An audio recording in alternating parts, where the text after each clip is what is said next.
Hey there, listeners. If anybody is listening, we still have no idea.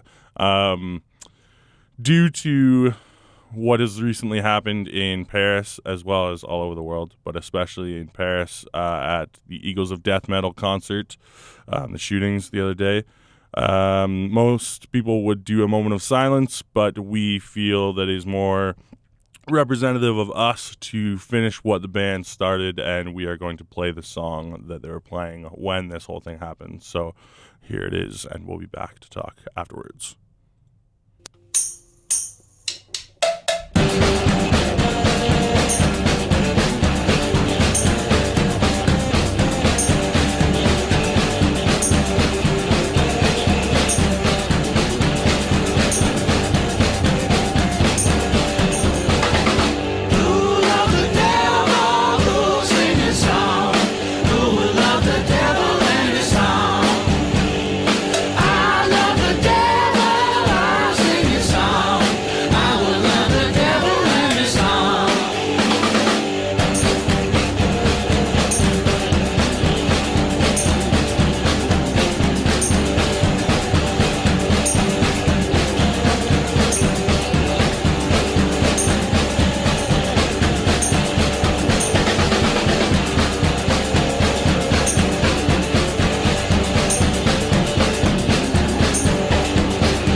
So that was Eagles of Death Metal. The song is Kiss the Devil. Yeah. That was the song, like we said before, that was playing when the attacks happened in Paris. Sadly, they didn't get to finish that song, so we figured we'd... Well, there's a lot of things sad about it. We thought this would be a good tribute for the people who lost their lives at the concert and for everyone involved. Yeah, and it was weird for me. It's now Monday, the 16th, and this happened on Friday, the 13th. So it's been a few days. Yeah, okay, so before we get into this topic, we better, introduce ourselves. Yeah. I'm Mick. I'm Wes. And I'm Eric. We're back here for another week of the Cyclone podcast. Yeah, totally forgot to introduce it. We forgot a show last week. All right, so as we just listened to that song, it's hard to listen to something like that because it's something that, people were enjoying at the time. It was an innocent thing. And it's hard, like I was going to say, is for me listening to that, I've listened to it a lot of times over the weekend thinking that was the last song that a lot of people heard. And it's the last thing that a lot of people heard like in their lives, and it's too bad for the band, really. It's bad for anybody who involved in this situation, of course. But now that there's like this dark shadow over the band, and in that song now in particular, of course, there's all this baggage that comes with this stuff, and it sucks for a band like them because I'm personally a pretty big fan of theirs. Myself, I am as well. I appreciate what they do, and it sucks that this had to happen in their career. It's a hard thing too, because I think if we didn't play it and if other people didn't talk about it, then it could easily become one of those like, oh well, let's not talk about it. Let's sweep it under the rug. It's a topic. It's part of a controversial thing.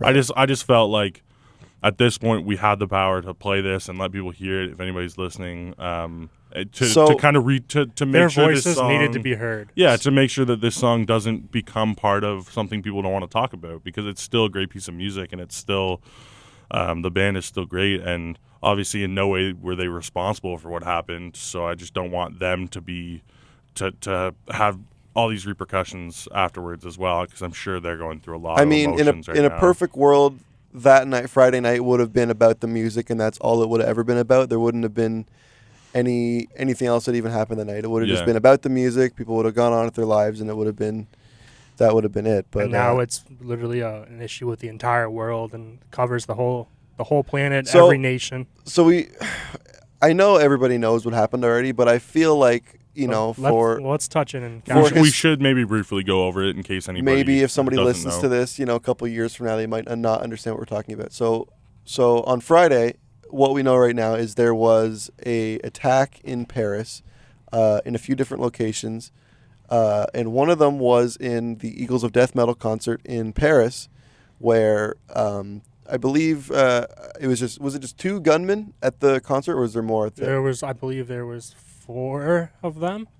Anyways, what was the at the concert? How many at the Vatican gunmen? concert It doesn't hall. matter. How many gunmen? I think it was 4 was what I heard. Okay, some people walked into the venue and one was a suicide bomber, and they started shooting just in the crowd. They killed people that were waiting outside at a bar. They killed them. Well, the way that I had heard it is the venue actually has a bar in it. It's kind of more like a nightclub than anything, and there's a bar inside. Yes. And the gunmen walked in and directed their open fire attack on the at the people at the bar first, who had their backs to them, and then walked into the crowd. I believe they were like 5 or 6 songs into their set list at the time. Yeah, about half an hour in. People were just enjoying themselves, and then obviously this happened, which is just it's absolutely crazy. It's hard. I mean, that's why I've been listening to this song, and I've been trying to put myself into this situation, just to try to understand. Like, I don't know, it's hard because it's kind of a vulnerable situation when you're at a concert like that and you're looking towards the stage. That's where the whole show's going on.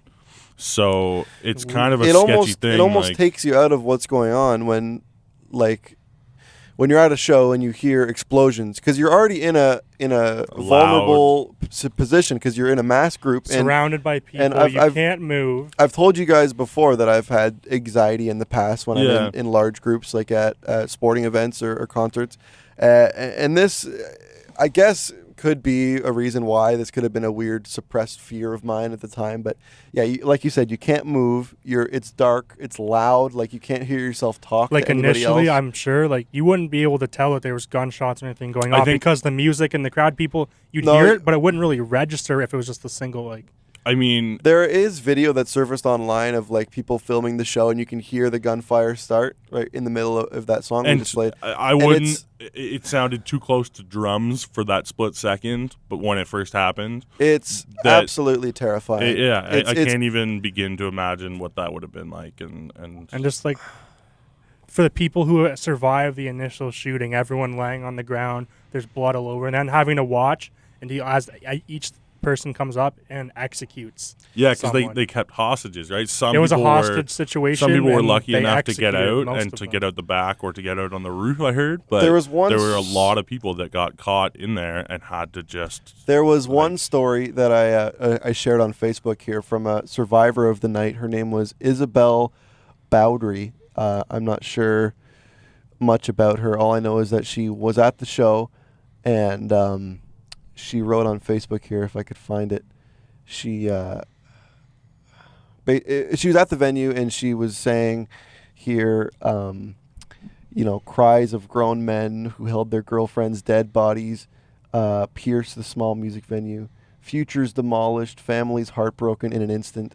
Shocked and alone, I pretended to be dead for over an hour, laying among people who could see their loved ones motionless, holding my breath, not trying to move, not trying to cry, not giving those men the fear they long to see. So that's just like a nightmarish scenario that you can't even begin to imagine. That's horrible. And what's the death toll now? Like 150 people dead? I don't even know. Wasn't it initially that night after that incident alone, there was over 100 deaths at the concert hall? I don't know, because they kept referring to the numbers in terms of all the attacks, because there were multiple attacks that night in different places in Paris. So I don't really know what the number is.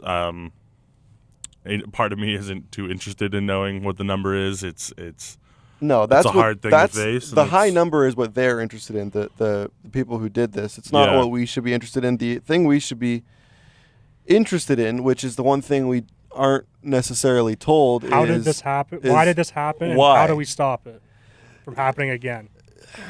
Yeah, and it's hard, because these sort of things happen all the time in parts of the world that we're sort of like sheltered from.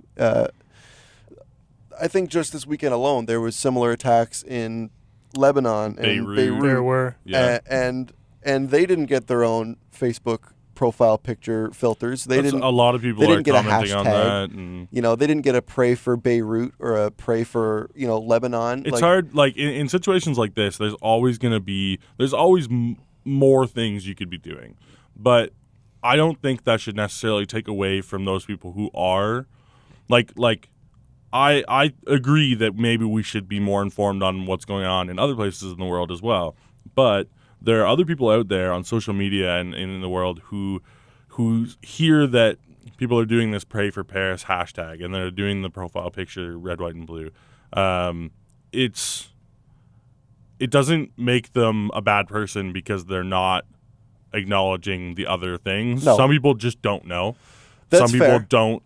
It's not willful ignorance. Some people just don't know all of the crazy things that are going on. But even with that, the changing. So it shouldn't be a bad thing that they're celebrating or mourning the lives of people in Paris. Obviously you wish that they would know, that everybody knew everything, but there are people out there who are just taking it as like negative and who aren't able to see that.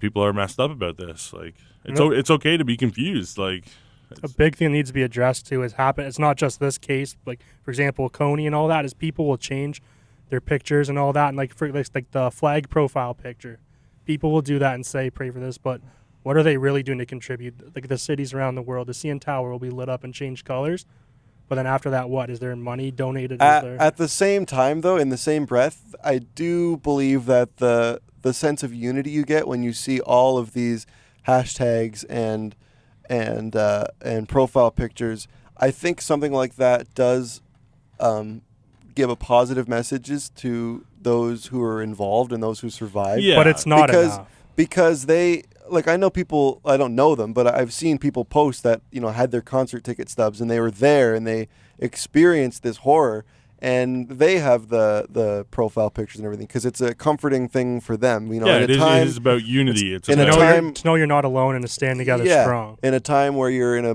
incredibly vulnerable situation, loved ones are just ripped away from you in this heartless act. You turn online to share your story and you see millions of people with warm wishes and nice things to say. It's I understand from that aspect where it could be a beneficial thing to change your thing. My biggest thing is I'm worried because when this kind of thing happens, most people, and it's not necessarily their fault, it's nobody's fault, but human beings have a tendency to have a knee-jerk emotional reaction to things like this when they happen. Yes. Everybody becomes some political scientist who thinks they know exactly what we need to do to stop this from happening to us, when I honestly just think people are afraid and people are angry, and I absolutely agree with that. I feel the exact same way. Because who knows if this is going to happen to us, when this is going to happen to us, where it'll happen next. I absolutely agree with those feelings. But that doesn't mean that you can then go around saying exactly what Justin Trudeau needs to do to help our country stop it from being the next Paris. It doesn't mean you know exactly how to fix this or what should be done. You just are angry. and it's totally okay. Yeah, but you don't have to have a take solution. The refugees and everything like that. Like, there's that's a petition. Ridiculous. There's a petition going around. The last time I saw it a couple days ago had 19,000 signatures to close the borders to all Syrian refugees, and that is outrageous to me because you don't know people. There's this media that tells us that there is the risk that there are ISIS members hidden among refugees. The last that I checked, which I have actually checked, there had been no cases before all of this happened of ISIS hiding out in refugees. Actually, to comment on that, I believe I read an article too earlier that they did find out that one of them actually did claim to be a Syrian refugee. One of the ones in Paris? Yes. Yeah. I'm not talking about that. I mean, before Paris, there had been, as far as I had researched, there had been no cases of people sneaking in with refugees from ISIS. Not yet. That's what I The heard. North American aspect, we haven't really let anyone in. You can see why that would be like it's a legitimate concern. It's one of those things where people aren't able to differentiate between Muslims, Syrians, ISIS, people from other Muslim majority countries. People just see them as a blanket, and they're afraid. And like I said, you're allowed to be afraid. I'm afraid, but don't. We be have to afraid let of our government do what our government is there to do. We're not the ones in control, and to claim that we know what we would do in that situation is bullshit. Because none of us know how to handle that kind of situation. When you're in charge of a whole country, to claim that you know exactly what you would do as prime minister is bullshit.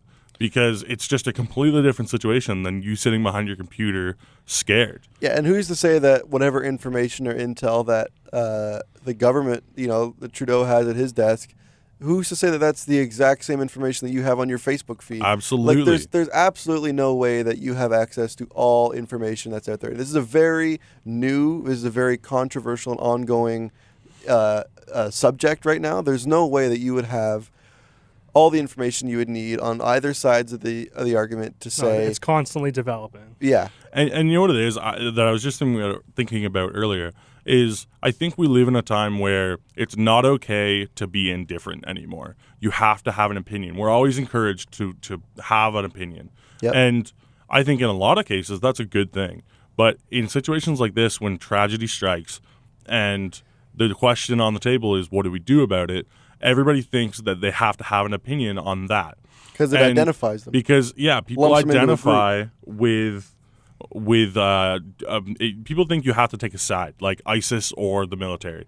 Well, no, you don't. I think it's a lot more complex than that. I think people are oversimplifying a dangerous amount in this situation because it's a very complicated, constantly evolving issue that we just don't understand. And it's okay to not have an opinion. I'm scared. I'm angry. I know that we need to do something about it, and it can't happen again. Well, that's enough what would you do for in me that to case, say. then? I don't know. Like that's exactly while we're what on I'm the saying. topic, I don't know what I would do. I personally am also on the fence of what we should do, but that's because I'm not in a in a position where I need to make and it's also in the situation where we don't know all the facts. If I had to make a decision based on what I know right now, I would probably fucking call my parents. I have no idea. Like, I don't know what I would do. So you don't have an opinion? Because I think this is an interesting time. We're talking about it and other people's opinions. What is ours? What would we do right now to handle the situation? I don't have any plans of handling the situation because that's not my job. But say, put yourself in that spot. Say you're the leader. What would you do? I just don't think it's something that I can There's no say. way to answer that right now because I don't know what's going on. I'm intelligent enough to know that I don't have enough information to formulate. Sometimes you need to be able to step back and say, "I'm not even if I were right now to give an opinion, it would be totally emotionally based and it would have no substance to it. So there's no point of even bringing anything up because I might put some idea into somebody's head that's totally misguided. Yeah. Because your opinion, you can't lead with emotions. You can't let anything affect you. That's what I'm saying. But we don't have the facts to make a logical decision. All we have are our emotions. Well, a lot of people are calling for them to upgrade military presence and send back over to the Middle East. Do you think that's appropriate, or do you think we should withdraw? Because I think a lot of this is North American. Like, States and Canada have been doing this. A lot of the coalition. We're going over there and trying to push our views and values onto other people. And that's what causes cells like this to pop up and become more prolific. I think we can't keep doing what we've been doing. No. I think that's my only opinion on the matter right now is history repeats itself, and we are currently in a state of this post 9/11 world where terrorism is the new enemy, but it's not a clear enemy. There is no clear. How do you win?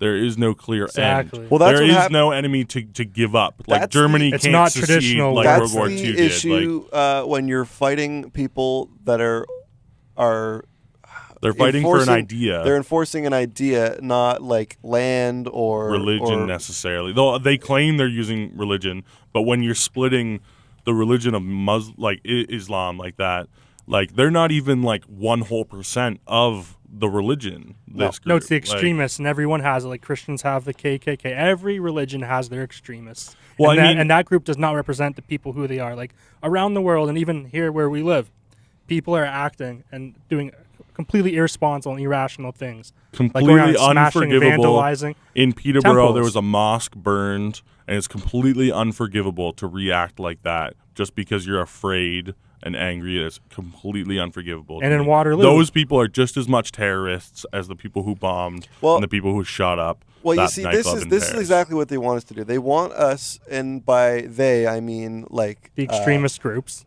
So they want us to turn on everyone. No, that's become not scared. That's, I guess, that's part of their agenda. But I think a part of our government too wants us to be involved in what's going on there because I don't know.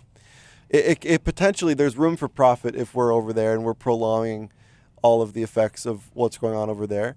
So they give us these emotional headlines, and it turns the 24-hour news cycle into a parade where all week long it's the same stories covered with sprinkled in a little bit of non-news. For example, this newspaper here, it's got Trudeau being mobbed for selfies at the G20 on the front page, like right below. Like, why do we care? Right below this attack.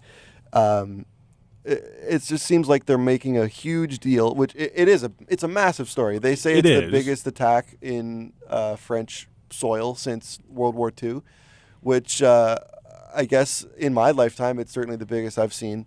I have no reason to dispute that, but it is one of those things that's like there's more going on in the world, like we said before, there's more bombings in other places of the world, there's more other things going on. So because it's westernized, all of a sudden we care, and because it kind of involves us a little bit, it's like, okay, now we got to do something. Well, and that's the argument that I heard made by people from people who are living in Beirut, where they had their tragedy strike this week, just like a lot of other countries did. A lot of people's complaint with the whole Paris thing is that we kind of shrug off tragedy and bombs and really awful stuff that happens elsewhere in the world because it happens in countries that we're so used to it happening that we kind of just think, oh, that's how they live, that's what they do to each other, but it's not necessarily. Well, we don't hear about it, and we don't care. It doesn't directly affect our society, and that's the way the world works. Like even with this, like what? And 3 weeks from now, do you think anyone like younger and people just in general would be talking about Paris and have their profile things? Do you think it's going to be really relevant? I mean, relevant to our daily lives, maybe not, because we live in Canada, we live in Ontario. I mean, that's why France is It's going to affect important. the people that were involved for a lifetime. It's going to affect the people who are in Paris, who are in France, Europe. It's going to affect them for a couple years. It's going to affect us for a weekend. But that's not the point. Yeah, and I think just on that topic, I think the reason that this is slightly different than when 9/11 happened. I mean, we were young ourselves when that happened. But the reason that it's slightly different living in Canada for that is because they're a lot closer than France is to us. Like, this is almost the same at a basic level as 9/11. Yeah, in theory and in what happened to them and emotionally. This is going to resonate. They are not next door neighbors to us. I mean, they're still allies and they're still close, but it's not like we're in direct contact with this topic. So I would understand if it wasn't in our heads 3 weeks from now, which is it's awful, but that's true. There's so much else going on, and I mean, not to make excuses, but we have so much stuff in our personal lives going on that stuff comes up, and when you're not directly involved, that's human nature. Like we tend to forget about these things, and I don't think it means that I care any less if I'm not talking about it in a podcast 3 weeks from now. I think it just means sometimes we gotta keep living our lives, and I'm going to keep it in the back of my head, and I'm going to keep hoping that this doesn't happen again. But yeah, just because like it's not right in front of our faces, and just because it's not like, you know, front page news, and everybody doesn't have their filter on their profile picture on Facebook anymore, and just because the hashtags have died out doesn't mean my feelings on it have changed or that I care any less about it. It's just, you know, I think that's human beings need to move on. That's one of the important stages of mourning, is moving on when you're done mourning. And I mean, that sounds harsh to some, but that's the way we work. We move, we grieve and we mourn, and then the world keeps spinning, and we still have to face and tomorrow. I think that's actually a healthy thing for this, because if we dwell on it for too long and let the anger fester up and, you know, let it take over, it's going to be worse than ever. Then you feed into exactly what they're trying to do. You know, you get into the emotional side of it, and then you feed in and you stoop right down to their level, you know. But if you can move on and you can live your life, if you can kind of, like, you can obviously see this as a terrible thing, but if you can live your life and still happen to be, you know, a caring, loving, nurturing, functional human being after events like this, then they've failed in what they've tried to accomplish here then, because what they're trying to do is cause chaos and panic. They're trying to cause deep-seated pain, it seems like, and if you don't let that happen, then they don't win. Then again, it comes down to a war that nobody can win, because they can't win in, you know, disparaging us and letting them take over, but we can't win because it's an idea. It's hard because it needs to be addressed, but no matter what, there will always be rebel groups, there will be revolutions, there will be cells. You cannot eliminate them permanently, but it needs to be acted on and addressed. I think appropriately. I think an important part is to, people keep making arguments against having compassion for refugees, and people think that we need to be stronger in our border. That's just ignorance. And I just think, like, there's an old quote, I'm probably paraphrasing when I say that it's like, darkness cannot defeat darkness. You need to have light to defeat darkness. And it's basically like, is that racist? If you don't show compassion, if you don't break the cycle of hatred and violence and anger, it's just going to keep going and going and going, and we're all going to set off our nuclear bombs and we're going to die. But even with that, because you're just angry. Like, everyone's saying no refugees and all that. Well, especially we're talking about Canada specifically, and even North America in general. It is a nation of immigrants. My grandpa came over here on a boat. Like, everyone's families, for the most part, have immigrated here. Yeah. And to say no and allow, like, to completely block out people, that's just plain stupid. My mom's mom, my gram, when she was young, she was brought here by her grandmother because her parents couldn't take her during World War One. What have they been? World War Two. Whatever. A long time ago. She was brought here during the war because Canada was a safe haven for people living in a war-torn country. Right. It's the exact same situation. They were coming from England to Canada. What's your background? Listen, coming from England to Canada because London was being torn up by bombs. I don't see this as any different. I don't see why we can't. I shared a picture on that on my Facebook. They're saying no and tell all these people to go back to where they came from. Well, they have nothing to go back to. Well, okay, listen, my issue is not that I'm worried about people coming here disguised as immigrants, and they're just going to, terrorize us here. My issue is that we're going to do something like we already have. They've already bombed some... They blew up a couple hours later. The French they bombed some hangar somewhere. Blew up their things like Ricab or some something. Mountain place, something. They bombed some places, okay? But, so why... How many civilian casualties do you think occurred with that bombing? That's right. I mean, we've had occupation over in all these different countries, Syria, Iraq, Afghanistan. We've been in there for, pretty much since 9/11, right? And even a little bit before. Even before that with the Kuwait and Gulf War, but that was a legitimate cause. About 15 years we've been over there, and obviously we've lost lives also. We've lost civilian troops and soldiers and innocent people there. But there's also been a lot of civilian casualties over there, way more than the 150 that were in Paris last night or this weekend. So when you put yourself into a shoe of, or the shoes of, let's say, a 15-year-old Syrian kid who he grew up right after 9/11. He was born. He grew up in this unfortunate situation in a different part of the world. he's told from a very young age that the big bad American Western people are coming here and they're taking our people. And it causes anger and we are continuously proving them right when they say that. That stuff festers up and they get emotional and then they attack us back in the ways that they know how. That's what I was trying to touch on earlier. Like occupying countries like this, it doesn't work. It causes hatred towards us. We think we're quote unquote helping, but it's making the issue worse. They don't want us there. So why why are we pushing our values and views on them when they don't want it? They didn't ask for it. So I have no problem with letting in some refugees here to come, because we have all this land. Why not help people out? We can take lots of people, stick them up north. There's absolutely no reason why we can't help people out, and I think that's the only way we should be helping people. We shouldn't be sending in bombers and that's what I absolutely agree with Trudeau backing out of the bombings in. Because I read this morning that they're going to revamp their bombing role. They're going to go back to Syria and revamp it. And all right, well, listen. Another thing I read. Okay, you first. You can't. There's no way that if we dropped all of our bombs that they just go, oh yeah, you guys are right. Okay, we're done. Sorry. Yeah, like the bombing is.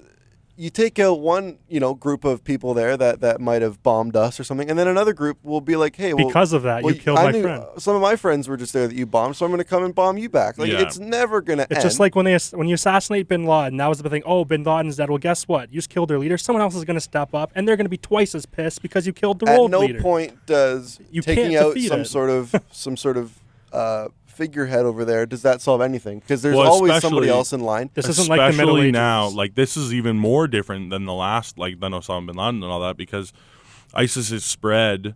There is no central. Hold on, I just want to say ISIS spread sounds delicious, but go ahead. I don't know why, but an icing. Yeah, sounds like something good. Or it could be an STD, and that could be very, very bad. It's different now because they realized long ago that when they get together in big groups, we find them, or whoever finds them, whoever's bombing that day or whatever.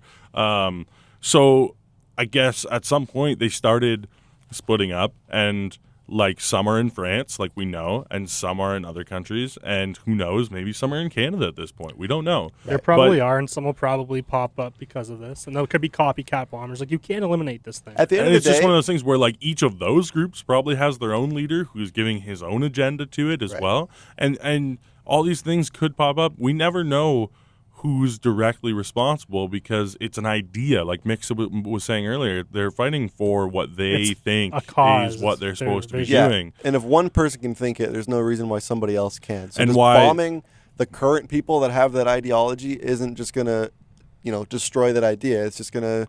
It's going to create more as a result. I'm in no way saying we don't need to take it out, take them out or do something about them in particular, but sending drones over to bomb and killing innocent people just to save our troops, just to save our troops' lives, you're going to kill innocent people. I personally disagree with that. I think, again, people might dislike this opinion, but I think I would rather send troops who have trained to do this sort of thing over there to take people out who need to be taken out, rather than... We need assassins. We don't need 18-year-old kids right out of high school with no money. We need Connor Kenway. We need Connor Kenway from Assassin's Creed. That's what we need. Sending a drone over, it's so impersonal, and it's supposed to save lives, but it's ruining lives of people in other countries. But we think that's acceptable because it's saving lives of our own troops. All right, but I would rather have a surgical response, send over a targeted amount of people, do it with a plan in mind. Don't just send a bunch of people over there with guns. At the end of the day, we need to realize that just because we're in the West and just because we can print newspapers with the headlines and just because we have we're not right. We just don't because run the we're world. raised and with a different ideology and just because that we have different ideas in our heads, that to them we're still the bad guy. Okay, like if you look at this from a bird's eye view, okay, you see them over there and you see us over here. To each other, we're each other's worst enemies, right? So yeah, obviously, they don't think of themselves as the bad guys, and we don't think of ourselves as the bad guys. Yeah, it's all we're just subjective. People. We're all just people, and obviously, what they're doing is horrible. So we would like to think that they're the bad guys because they're doing this horrible stuff. But if you really put down on paper what we've done to them, equally, if not worse, horrible things to them and their land and their country. I mean, look at the cities, the images of all these places. And I'm not saying that's all because of us, because they've done a lot of things to their own people too. And that's a lot of the reason why we're over there trying to stop obviously, we operate on slightly different moral compasses. That goes without saying. Part of it too, though, is people look at them as so horrible because the approach that they take to violence. Like, we use drones, they behead. We look at that as way more savage and primitive, but that's maybe what they have access to. Right. We have drones, so we look at it as more advanced. We look at it as cleaner deaths. But in reality, it's just taking the person out of it. I would rather have to have people accountable for what they do rather than somebody behind the joystick of a drone who can pretend to let himself sleep at night. He pretends it's a video game and he gets to sleep at night, and that's fine. He just killed 100 people. And by the way, by no means are we trying to glorify what any of these people are doing. Not at all. In ISIS or anything. We're just trying to point out the similarities between what we've been doing to them and some of their retaliation. I think it's important to be objective. We're not taking sides. No. Take a step back. Don't let emotion get in and think about it. We're trying to take the emotion out of it. We're trying to just say that on paper, if you look at the facts and you take yourself out of the situation, which so many people have so much trouble doing. Right. Well, maybe put yourself in their shoes, but maybe not. Just look at it all as fact-based. Don't look at it as this side versus that side. Just look at what each side has done, and then maybe once you have that written down, take a look at why they did it. And from their point of view, they think they're right. From our point of view, we think we're right. It's all relative. That's why I can't formulate a strong opinion right now on either way, because right now I'm not a Canadian. For this instance, I'm a citizen of the earth. Yeah, we're human beings. I'm just a human being looking at two groups of human beings fight for different reasons.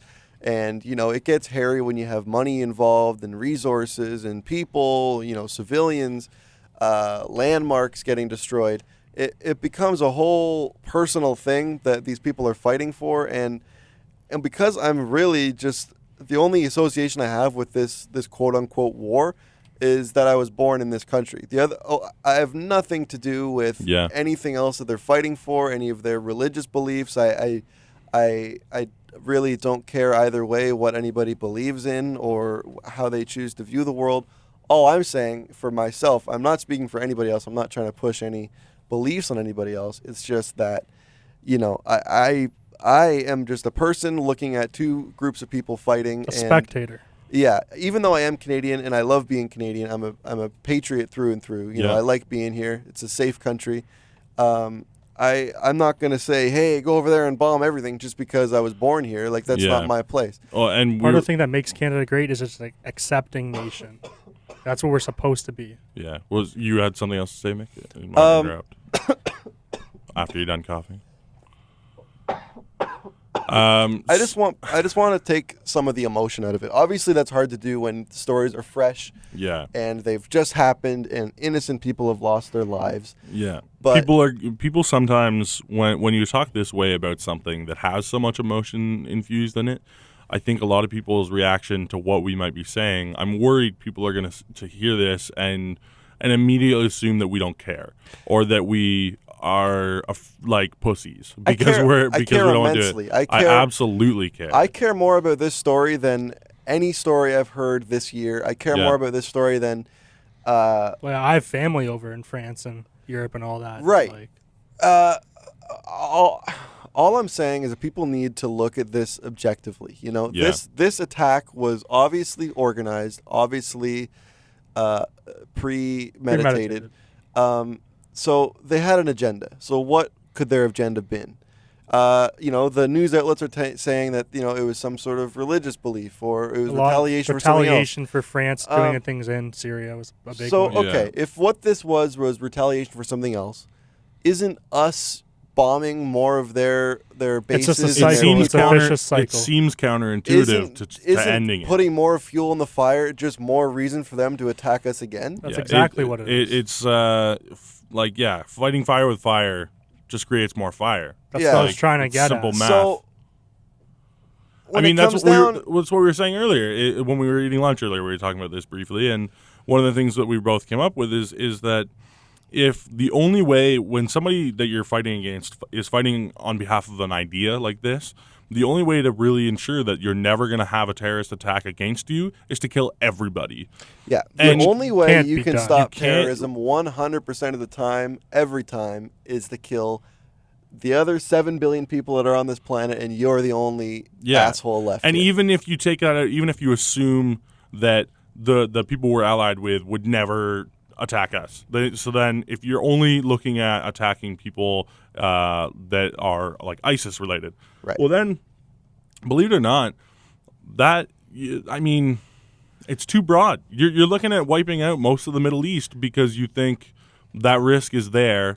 And we can't allow it to fester. And again, and you can't do grow that into because if something you else. do that, you're tackling people's brothers and sisters, and they're just going to replace them. And it's one of those get rid things. of it. It's one of those things where if you go over there and you kill the guy who is actually a part of ISIS, then his family is going to now join ISIS because they look like these saviors who are going to fight the West who came in and killed their family. I think right now it's the just most you're appropriate creating thing more to enemies. do is to step back, pause the bombing. And something needs to be done.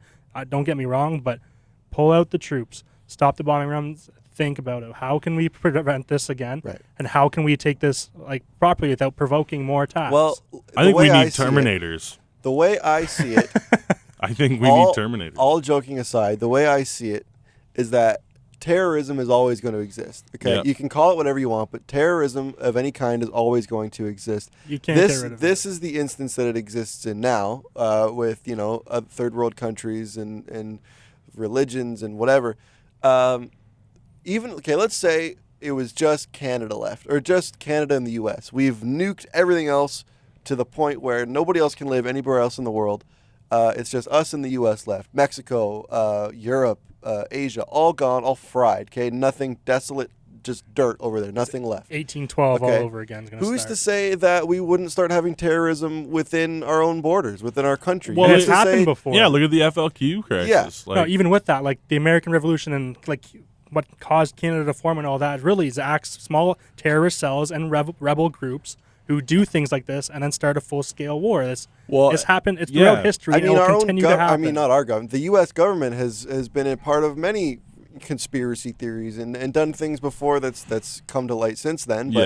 But there's been things before where flag attacks. People's governments have done things to screw over the people. So who's to say that something like that wouldn't happen just, on your own soil? Everywhere else is gone. You're living off your own resources, but those guys in the South, we can't have them. And there's some race war starts or something, or somebody has it's already started. Right. People start fighting over, the color of shirts people wear. You got gang violence in the States is almost exactly what's going on with ISIS. It's just, on a more regional scale. It's not a global attack. We're shown by the media certain elements and certain aspects of what is going on in the world. There are probably some wicked awesome things going on in the world today. I've spoken to other friends briefly that I'm super pumped about all the things Red Bull is doing for their extreme sports events and stuff like that. There are great things going on in the world. There's fantastic and we things. never hear about it. Yeah, shout out to Red Bull. One of my friends growing up was part of Red Bull. I mean, look at this article right here. This chick here just lost 58 pounds and got her life back. How much do you have to pay for it's her small product? things Through like hypnosis. that. It's small things and sometimes huge things that are so great that are going on. And I think more than anything, the message that I want to send today is don't give up hope. Don't let these terrible things that happen stop you from enjoying the good things. Don't let it cloud things. You need to mourn and take that time to pay the respect to the people who died, obviously. It doesn't need to be said anymore.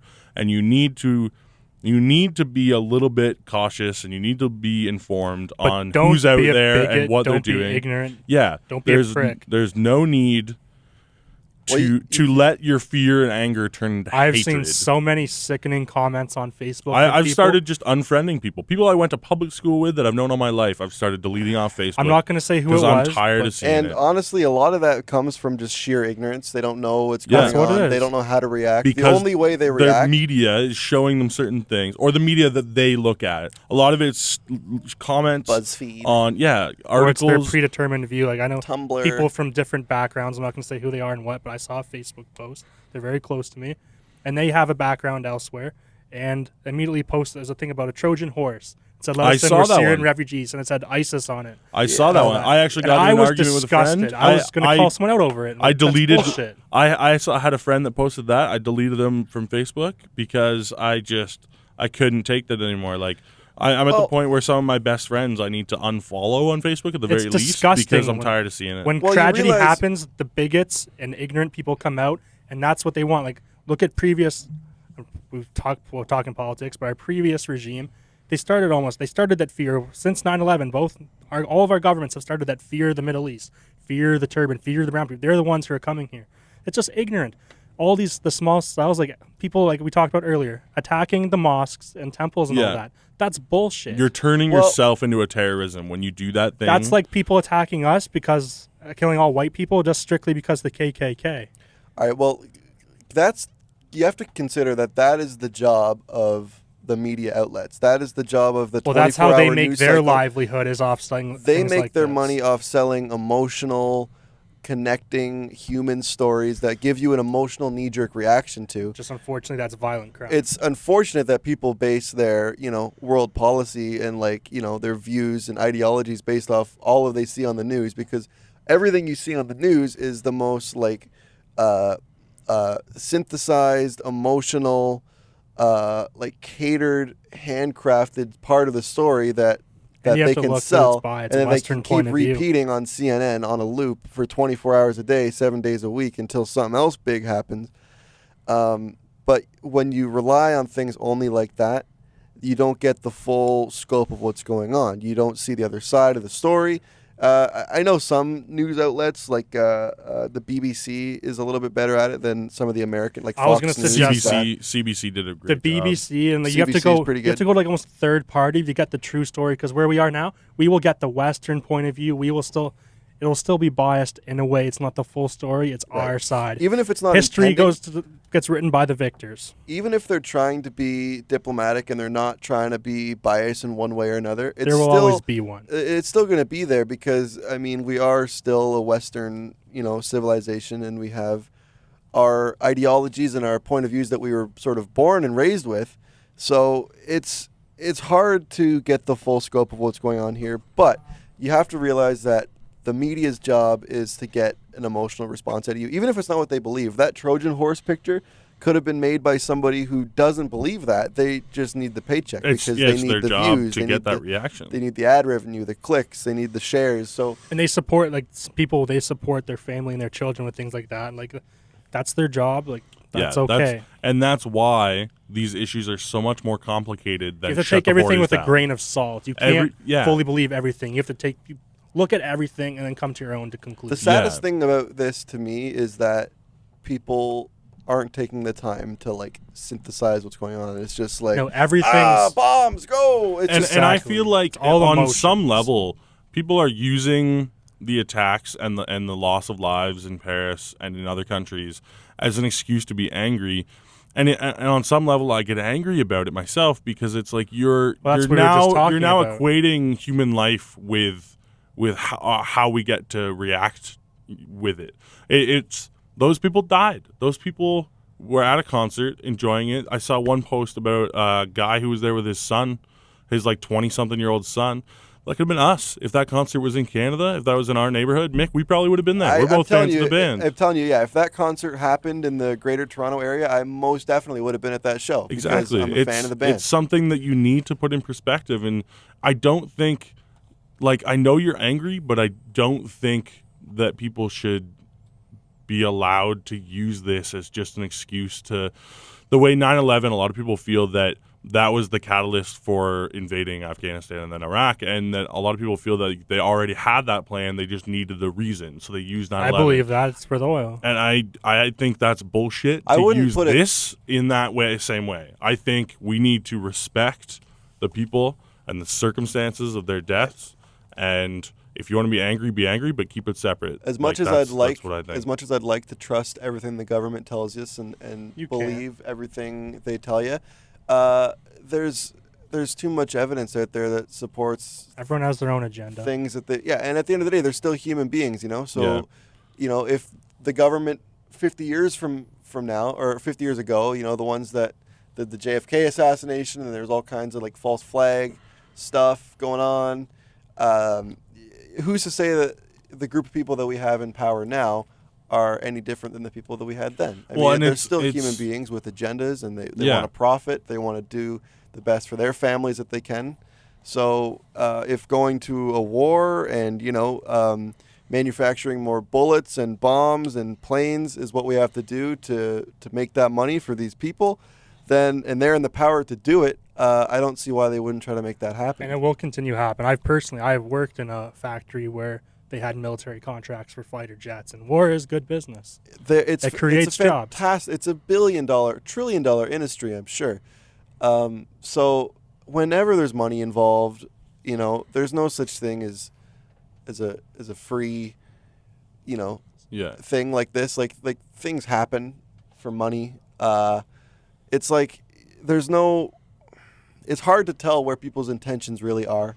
Yeah, because and again, we've said this before off air that if we know for a fact that the government has lied to us about anything, like if they've ever lied about anything, that then is precedent for them to have lied about anything else from here on in. Exactly. How do we know that they're not lying about any given thing that we hear that comes from our government? It's just you need to take everything, like Eric said, with a grain of salt. You need to always be paying attention, and you need to maybe do a little bit of digging for yourself if you want to have an opinion. If you're totally complacent with just following what your government says, then fine. But don't get angry when things don't go the way you think they should if you didn't take the time to get informed. And don't push your views on other people. I hate the stigma that comes along with people who are like, oh, I don't believe the government when they say this. Yeah, you automatically get lumped in with these conspiracy nuts, and people think you're paranoid. Whoa, you're going to call David Icke nuts? Whoa.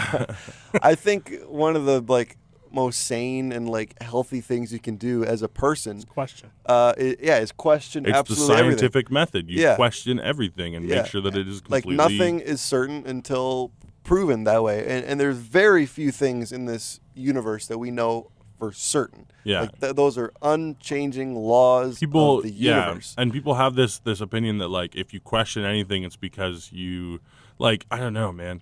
I think in this situation, I wouldn't be surprised at all if people heard us questioning the decision to if our government decided to go bomb and I questioned that decision, people are going to say that I'm anti-government, even anti-military. People are probably going to be angry with our opinions, and that's fine. But really, if our opinions mean that much to you, where you're going to get fired up and write a mean comment and take time out of your day to say something to us, then that just tells me that you're insecure about your personality. I think absolutely. If you listen to this, if anybody is bothered to, we're at 52 and a half minutes. We got a little over our normal mark.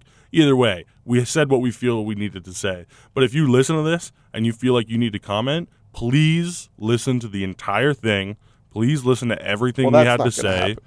And they're just going to listen before when you have the breast implants, and they're going to stop listening and base their opinions on that. It just makes me laugh. Every time I see somebody on the internet who's writing something all caps, and they've been in a back and forth for an hour, and they're so furious at what they're trying to say, that to me just makes it seem, it tells me that they're...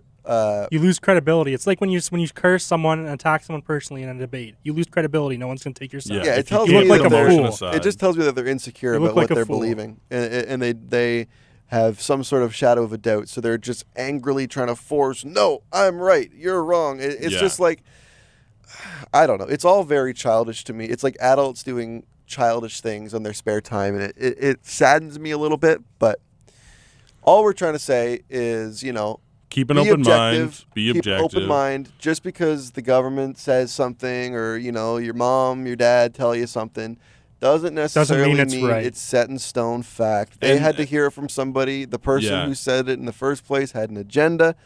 Think for yourself. Obviously, some terrible things have happened in the last few days, and terrible things, let me tell you, are going to continue to happen for a long time. All we can do is keep moving forward.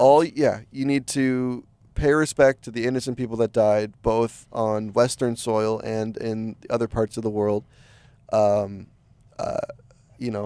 it doesn't affect you in a personal. Well, it's going to affect everybody in a personal level in some way or another. That's where the emotion comes from. Yeah. But you need to do the best you can to move on, not let the terror and these other ideas and these other agendas get in your way of living a fulfilling and satisfactory life. And I think the big thing that I want to just reiterate again for anybody who didn't get the message is it's okay to you're allowed to be upset and sad and angry. Don't let it control and whatever.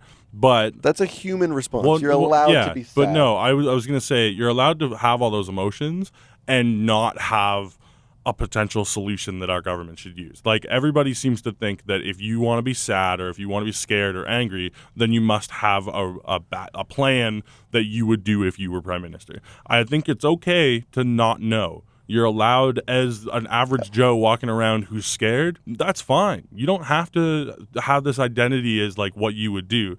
You're allowed to just, you're allowed to be scared, and that's fine. But you don't have to have an opinion on a course of action. So just even if you feel what you feel. Even if you think all the facts, you've checked both sides. It's like keep an open mind. Keep an open mind. There's always more to know. I think that should be our tagline for our show from now on. Keep an open mind. Yeah, I mean, really. I could talk forever about how PC people have gotten now and the social justice warrior that likes to just get offended on behalf of other people. That can be next. That can be next. We'll talk about that on the next That's a episode. whole other can of worms we can get into another show. Well, our show's gone a little longer than normal, but I think in this scenario it's appropriate. So I'm going to give us a little wrap up here. Just to recap, do your research. Don't be a bigot. Keep an open mind. Well, let's let this develop and unfold and see what happens. But check out we have a Facebook page now. Yeah. We appreciate your likes. Check us out at Cyclone Podcast. Give us a like. Tell your friends. And check out our YouTube channel too. And don't forget to subscribe. We appreciate your comments. We appreciate all the love. Any feedback is good feedback. So please let us know and get in touch. Yeah, please let us know. Okay, well, hopefully next week we'll be back to our regular half-hour formatted show. We will, guys. We will. So once again, I'm Wes. I'm Mick. And I'm Eric, as usual. And what else would I be? Try to have a great week, guys.